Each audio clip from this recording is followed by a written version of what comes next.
Hey folks, welcome back to the Wilson Combat YouTube channel. Be sure to subscribe and ring the notification bell. That way you'll be among the first to know when any new knowledge bombs drop on this particular channel.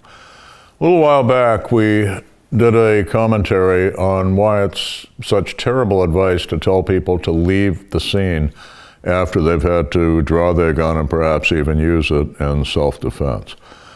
We explained that it's essential to establish you were the victim and the guy laying on the ground in the puddle of blood was actually the perpetrator. We mentioned that we'd touch later on a 5-point checklist of things that needed to be established at the scene. So let's look at that now. First, you want to be the one who calls in.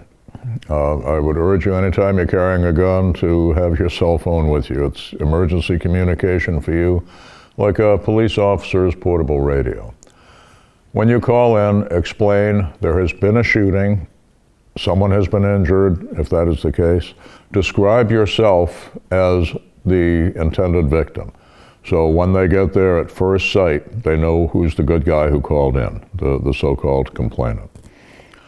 Now, you're going to be asked questions. I submit a 5-point checklist to my students, and here's why. I grew up being taught if you're ever involved in one of these things as a private citizen, never talk to the police. When I started carrying a gun at an unusually early age, I spoke with lawyers and even a judge who said, never talk to the police, let your lawyer take care of that. And we all still hear that advice today. In my first book on this topic, the book on the Gravest Extreme in 1980, based on that advice that was virtually unanimous from judges and lawyers, I recommended don't answer questions.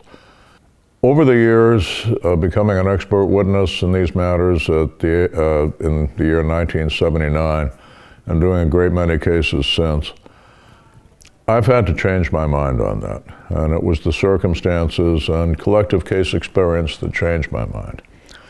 Again and again, I saw the person who wouldn't talk to the police seen automatically as the perpetrator. And you've got to understand why that happens. So their training and their experience has taught them, in a private citizen as opposed to officer-involved shooting, when they get to a scene and one guy's laying horizontal, hemorrhaging, and the other guy's standing there with a smoking gun, the guy on the ground generally turned out to be the victim, and the guy with the smoking gun generally turned out to be the perpetrator. First impressions mean things. The cops are not issued a crystal ball at the police academy that tells them who is the good guy, who is the bad guy. So over the years, I've learned to establish the critical things there at the scene. So let's go over that 5-point checklist. We want to establish the active dynamic of what has happened here. We want to make it clear to the police that you are the intended victim, not the perpetrator. We want to point out evidence before it's moved or disappears entirely. We want to do the same, pointing out witnesses who may not want to get involved, but whose testimony might be critical to proving that you did in fact act in self-defense. Finally, it's at that point that I would respectfully decline to answer any questions until I had spoken with counsel. Now, let's go over those 5 points. First, establish the active dynamic. What's going to be overwhelming in your consciousness, and of course in that of everyone who saw it or responds, is going to be that you shot this person. But that's not the active dynamic. The active dynamic is what he did that forced you to shoot him. This man attacked me. This man attacked my wife. This man came at me with a knife. Whatever it was, lay it out at the beginning, early on. Second, I would make a statement to the effect that I would be cooperating with the investigation in the future. I would offer to sign a complaint or to make a statement, though I would not sign anything or give a full statement right there. That would be later after speaking with counsel. Indicate that you would testify against the individual. Let's go back to the beginning. We've established this man attacked me. When you say, I will sign the complaint or I will testify against him, it's the language of the crime victim, and it's not something that the cop normally hears from a perpetrator or a suspect. It confirms that you were the intended target of a criminal, and that's why this guy's lying here on the ground. Third, point out those elements of evidence.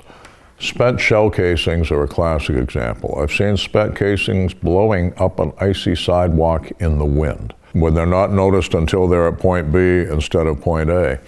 It creates the false illusions that your shots were fired from here instead of from here, as you later said, and it makes you look like a liar.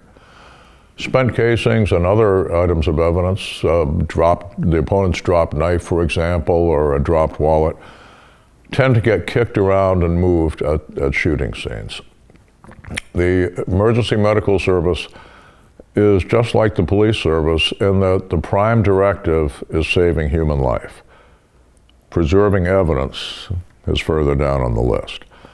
When those things are moved or disappear, we see spent casings, for example, the 9mm to 45 size brass is about the right size to get caught in the treads of the emergency boots that most police officers and paramedics wear.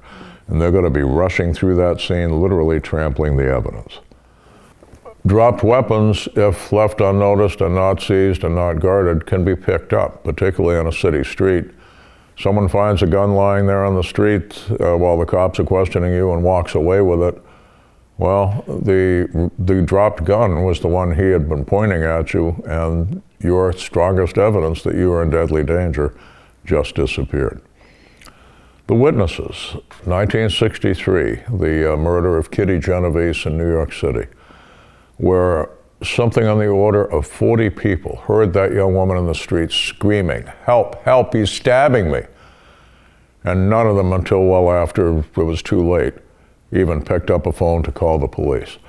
The Kitty Genovese case became a byword for urban ennui, for the "I don't want to get involved" syndrome. And it didn't end in 1963, it happens now. You want those witnesses pointed out, so their testimony, presuming that they'll tell the truth, is going to be preserved. Having pointed out the witnesses and all that, you're going to be barraged with questions. Once you start going down that rabbit hole, you'll find out where the advice "never talk to the police" came from. For one thing, the officers, the investigators, are going to ask you questions in the order in which those questions occurred to them. And your answering in that sequence creates a false illusion of you establishing a time frame that things happen in this sequence, this sequence, this sequence. When you later try to explain the actual sequence of events, it sounds as if you're contradicting yourself, and they can make you look like a liar. You can expect to be asked questions like, how many shots did you fire? I have been debriefing gunfight survivors since the early 1970s, and I can still count on my fingers the number who kept count of their shots accurately when it went beyond, say, 4 or 5. Ammunition inventory control is very low on the mind's list of priorities when you're fighting for your life. They'll ask, how close was he, or how tall was he, or how big was his knife or his gun? Tunnel vision occurs in a significant majority of people involved in this sort of encounter. And one effect of tunnel vision is it creates the literal optical illusion of the opponent and his weapon being larger than they are and closer than they are. If your opponent looked 6'6" when you fired, and you said he was 6'6", and it turns out he was only average height like me, it looks to people who've never been in that kind of condition red crisis as if you're a liar. But hear me on this. The real reason that everyone is told never talk to the police, the advice comes primarily from defense lawyers. Who do they defend? Well, if you work in the criminal justice system as an attorney on either side or as a law enforcement officer, you know that the vast majority of the accused, the arrested, are in fact guilty, either guilty as charged or guilty as a lesser included offense. What could the attorney tell that typical client to say that wouldn't either be a lie that destroys his credibility, guarantees his conviction, and may add a charge of perjury, and even open that attorney to a charge of subornation of perjury, the implication that he knew the man was going to lie and still put him on the stand, which is a Class 4 felony itself where I come from and would cost that attorney his license to practice law. So of course they tell them never talk to the police. You may have seen, and if you haven't, you should see, The viral video, "Never Talk to the Police," by a law professor from Virginia. It sounds authoritative. Hey, a professor of law told me never talk to the police. Watch it again, take notes. Notice how many of those cases where the guy talked to the police and went to prison, the guy was in fact guilty. So if you're guilty, I'd say, yeah, don't talk to the police. Talk to your attorney. Don't talk to the police unless you're willing to give up an even bigger, guiltier criminal and plea bargain for a good deal with the cops and the prosecutor.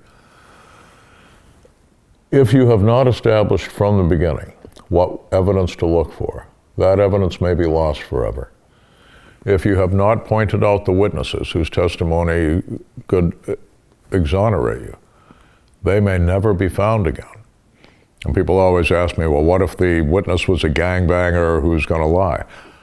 No kidding, Sherlock, they were going to do that anyway. So that's not a factor. From the beginning, your first impression means something. Your mother was right when she told you you only get one chance to make a first impression. It's been my experience over the decades that establishing that simple 5-point criteria, this man attacked me or whatever the active dynamic was, indicate that you'll cooperate by testifying, signing a complaint down the road, of course, point out the evidence, point out the witnesses. At that point, respectfully tell the police you'll have my full cooperation after I've spoken with counsel, and I'd like to speak to my attorney now. I've heard attorneys and others say, oh, we'll never be able to remember that in a crisis scene. Can't remember 5 things. Help me with that. You just prevailed in a battle to the death with the apex predator of the planet Earth, feral man. And somehow now you're going to turn into a puddle of non culpos mentis? I don't think so. The people who stupidly say something that gets them in trouble when they have done nothing wrong are generally the people who are in a state of panic because they don't know what to do. Talk to anyone who teaches fight or flight response. They'll tell you it's not a two-way branching, it's 3. It's fight, flight, or freeze. The ones who freeze, if they survive and you can debrief them, when you ask them, why did you just stand there? Will tell you it's because I didn't know what to do. When people babble something that gets them in trouble with the police, it'll probably be, I didn't know what to say. I've just given you a good idea of what needs to be said. But it's your life, your gunfight, your choice.